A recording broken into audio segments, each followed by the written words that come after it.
this question, what we're going to do is we're going to find the friction force. And this is kind of a reminder of what we did last year, right? We did this kind of question last year. This is very much a bit of a review for this class, but I know that I have an applied force. And it tells me there's a friction force. And because it says it's accelerating, that is supposed to be an A. Because it says it's accelerating, then I know that my friction force must be smaller than my applied force. There's a normal force, of course, because this is an object sitting on a surface, and there is gravity because I am on the Earth. So those are my forces. That's my free body diagram. A little messy, but it's still there.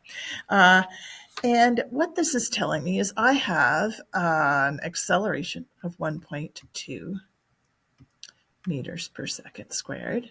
So that means I can find my net force, right? I should be able to find my net force, no problem, because that is the mass times acceleration. So we can find our net force because I know my mass is 50, my acceleration is 1.2, which gives me a net force of 60 newtons. So I know that I have a net force of 60 newtons.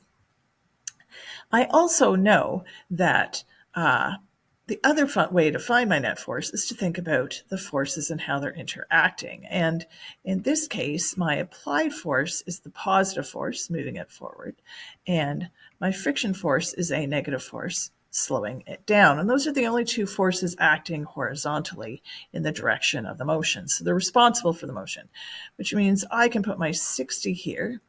It tells me my applied force is 80.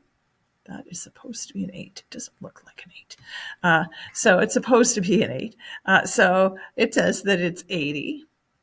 There we go. Which means I can solve for my friction force. So when I do the math, I find my friction force is 20 newtons. Pretty straightforward.